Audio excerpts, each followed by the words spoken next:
Okay, music class. How are you guys doing today? I wanted to go over a few things, and then I'm going to show you a little video on the history of rock and roll. So you guys should be all working on your research papers. Remember that if you do not have a copy of your of your research paper, we're going to go to the first week. We're going to click on 6-period music. You're going to open this with whatever PDF file opener you have. I have your assignment here. Of course, I changed that date to April 10th. So you have until next Friday. Not this Friday, not tomorrow, next Friday. Make sure that as you're working on your research paper, if you have any questions, that you email those questions to me at patnewley@gmail.com. You need to write at least 2 pages, so that's front, back. You can do it on Google Docs if it's easier for you, or you can write it in your notebook on paper, take pictures of it, and then email it to me. But we got to make sure that we get these turned in so that we can get you guys some grades and credits. So there's that. Secondly, we're going to go to my YouTube page. I have videos for you here that have been posted. Here's your first one that I posted about a week ago. Then there's another one that I did a lesson for you guys on your research paper prep. Of music that had. So make sure that you've watched this video. It's going to help you understand what genre is. And then I also went through a few different genres so that you can have a little information on each of them. And then I also made a video, a different one that discussed music genres also.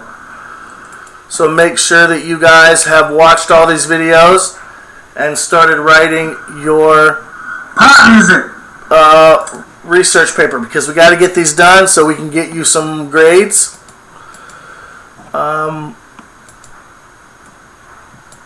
So this is really the only assignment you guys have had for my class for about 2 weeks. So make sure that you are getting this work done, and email me if you have any questions about what we're doing. So today we're going to watch a little video called The History of Rock and Roll. It's going to help you to be able to understand what rock is, if this is one of the genres that you'd like to choose for your paper. So I'm going to hit play here. We're going to watch this, and then I will be back towards the end and we'll talk a little bit more about it.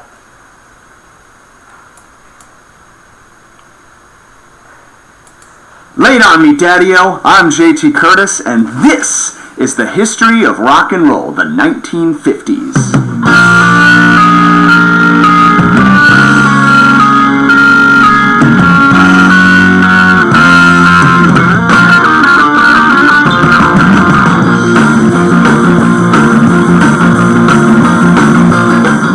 Reasons on rock and roll music and why I preach against it, and I believe with all of my heart that it is a contributing factor to our juvenile delinquency of today. I 100% believe. Why I believe that is because I know how it feels when you sing it. I know what it does to you. And I know the evil feeling that you feel when you sing it. Well, that evil, feel-good rock and roll hit America in the 1950s and changed music forever. The post-World War II generation loved rock and roll. It was fast, it was fun, and it was controversial. What is this?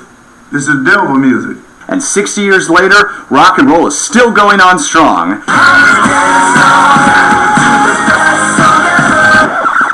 Well, holding on for dear life. But where did it come from? Well, the roots of rock and roll are pretty complicated and fiercely debated.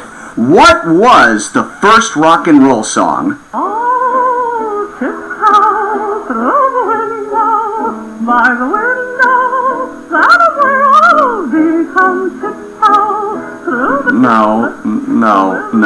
The first rock and roll record was not that. Countdown here! Countdown here! What makes your big head so hot? I'll settle for that. This is Louis Jordan performing his 1946 hit Caledonia, one of the first songs to be referred to as rock and roll. Walking with my baby, she got great big feet. She's long, lean, and lank, and ain't had nothing to eat. But she's my baby, and I love her just the same. Crazy about that woman, 'cause Caledonia is her name. You see, groups like Louis Jordan and his Timpani 5 were really Sorry, hold on a second. Come on, man! Rock and roll's about guitars and drums and Axl Rose screaming, yeah! And Nikki Sixx drinking heroin out of a fire hose and MTV. And don't go, it's so lonely. Okay, maybe I wouldn't go as far as to call Louis Jordan the first rock and roller, but his influence on the genre should not be forgotten. In its simplest form, rock and roll is a melding of blues, country, gospel, and jazz. From Africa That's a good point. We discussed that last week in one of the videos. It's turned into blues and jazz and country music. The 1940s were still dominated by big band jazz, but their days were numbered when artists like Louis Jordan started performing with smaller groups. In 1949, Louis Jordan recorded a two-part single called Saturday Night Fish Fry, which included the lyrics, It was rockin', it was rockin'. and features some electric guitar licks that would later be copied by numerous rock and roll guitar players. Well, the term rockin' was originally a religious term, and it was also a euphemism for sex. Well, that's a bit of a contradiction there. I know how it feels when you sing it. I know what it does to you. Quiet, you! Getting back to the topic at hand, what was the first rock and roll song? Well, I don't know about this one either. This sounds more like a 40s big band shuffle. I'm actually... Ooh, now we're talking. This is Wynonie Harris's Good Rockin' Tonight, originally written by Roy Brown. It's considered to be one of the first rock and roll songs. Probably the most obvious reason is because it has the term rockin' in it. But it's also the melding of musical elements, those familiar blues changes, that boogie-woogie piano, and that strong emphasis on the backbeat, augmented by those gospel-style hand claps. The song was later covered by a number of rockers in the 50s, though at the time it was being marketed as jump blues, or rhythm and blues, if you will. Tonight I'm gonna rock away all my blues. Take an old Delta Blues song, Robert Johnson's song. Yeah, there's alone in my kitchen.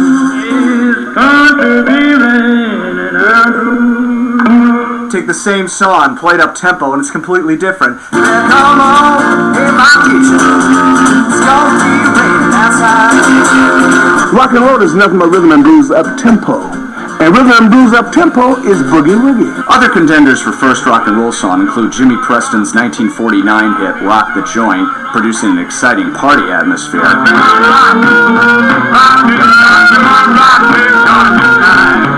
wanna rock and roll. Yes, yes. I wanna roll and rock. Yes, yes. Gory Carter's Rock-A-While was another song to feature a distorted electric guitar.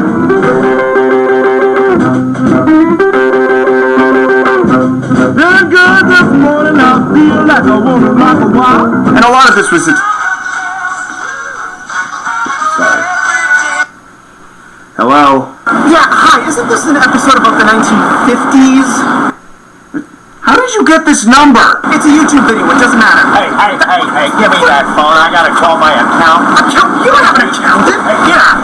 What? Hey, Bernie? Bernie, Madoff? Yeah, that joke would have been funny in 2017.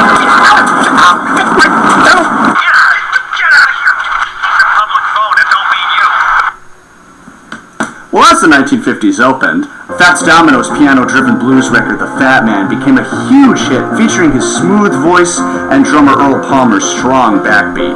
They call me the bad man, 'cause I went to right now. All the God love me, 'cause I know my way around.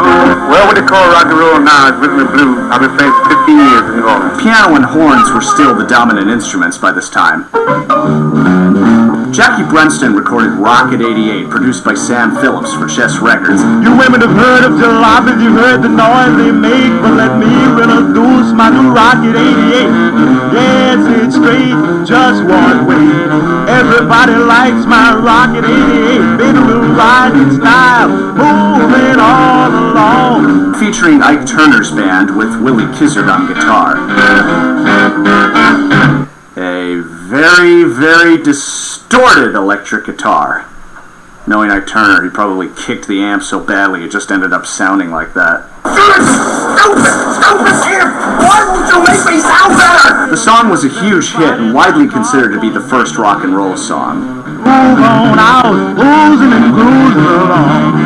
And thus the electric guitar became the main instrument of the decade. The hollow body electric guitar had been around since the big band era, played by Charlie Christian and the like. But it was the 1950s where the instrument became a star in its own right. And manufacturers Leo Fender and Les Paul invented solid body electric guitars.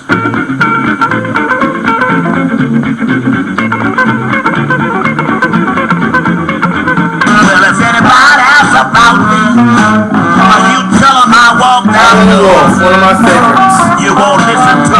Blues artists in particular found the distorted sound really appealing. You ain't nothing but Man, listen to that voice!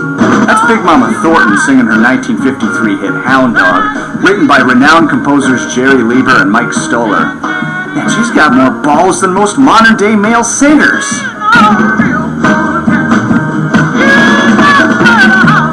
You never get to hear a woman like this today. Yeah, Katy Perry is hot, but her voice sounds like a computerized 2-year-old. Imagine Big Mama's voice coming out of Katy Perry.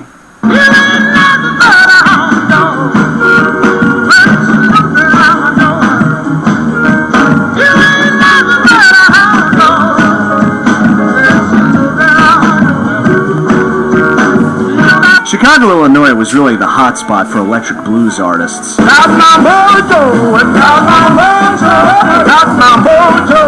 I mentioned Chess Records already, founded by Phil and Leonard Chess, which housed many influential blues artists: Muddy Waters, Howlin' Wolf, John Lee Hooker, Etta James, Bo Diddley.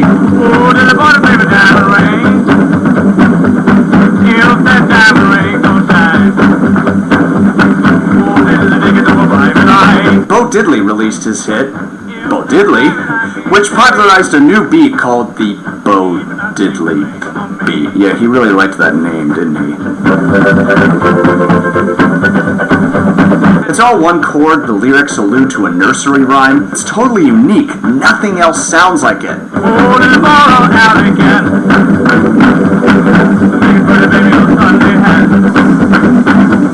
In New York City, Ahmet Ertegun founded Atlantic Records and signed rhythm and blues artists such as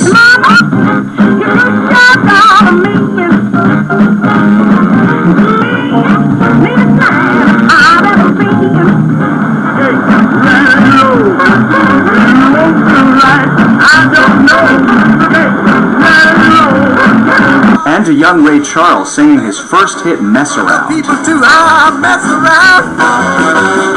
They're doing the mess around. They're doing the mess around. Everybody doing the mess around. All of these artists would become huge influences on the genre. And while most of these artists I've mentioned are rhythm and blues artists, a Cleveland DJ named Alan Freed began calling this new musical genre rock and roll.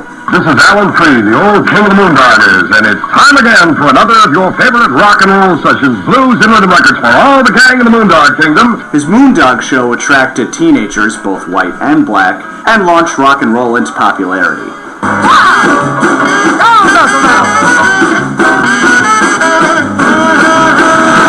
Alan Freed organized the first rock and roll concert, which quickly became over capacity and almost started a riot.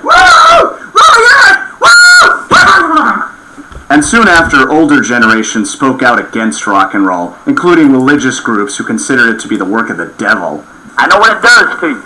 Mostly because it came from black people. We came along, the whole thing changed. All of a sudden, we became a no-no. What is this? This is devil music. I put a spell on you. This is a very crucial point, not just for the history of rock and roll, but American history. At this point in time, it hadn't even been a century since slavery was abolished, and even then, it didn't seem like much had changed. America was still highly segregated, especially in the South. This vulgar, animalistic, nigger, rock and roll bop. That's really where rhythm and blues came from. Come on! These guys didn't just sing the blues, they lived the blues. Whether singing in the cotton fields or singing in church, the oppressed African American culture found solace in music. I still say that there's such a fine line between gospel and R&B.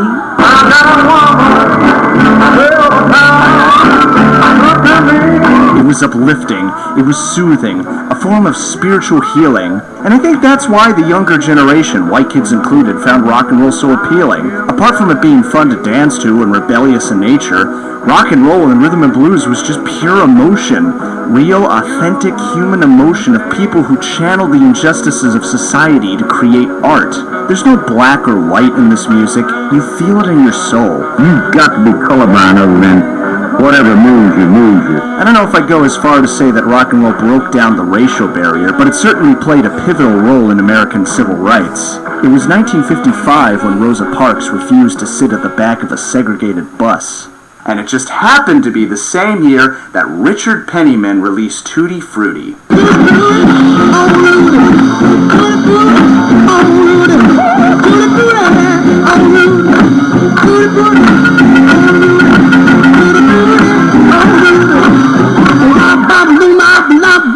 Yeah, critics of rock and roll probably had Little Richard in mind when they started calling it devil's music. Known for his soulful voice, his hard driving piano, and for being completely crazy. Man, Bo Diddley looks scared out of his mind right there.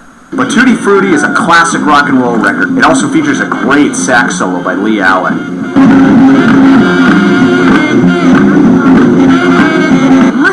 God, he looks like he's having an orgasm on the piano. Yeah, Bill Haley looks into it. Well, the song was a big hit. Pat Boone covered the song and achieved greater success with his version.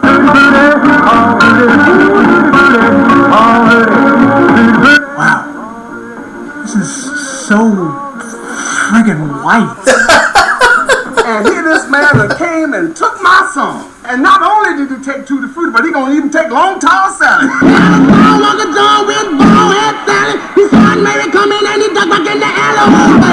And that basically is where the problem lies. Because of the controversy surrounding it, a lot of radio stations were reluctant to play race records, as they were known. I remember hearing Phil Chester saying, you know what?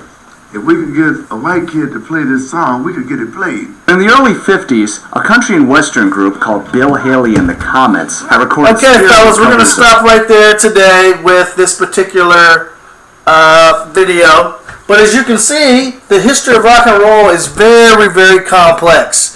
From Negro blues, spiritual music, gospel, country, all tied in together to create this new form of music. And even early rock and roll just sounds nothing like the rock and roll that we think about today. So, guys, I want you to have a great day. Last thing, make sure if you don't know where you're going to click on 6 period music. Open up your file with whatever PDF viewer that you're using. Here's your document. Remember, this date has been changed to April the 10th. I would go in and change it myself, but since it's a PDF file, it's not easy to do. But you guys have, today's the 2nd, so you have a week and a day to get this done. So please email me with any questions that you have about your research paper, and remember there's some resources down here. So get to it, guys, and I'll have another video posted in a couple of days. Have a great day. Bye.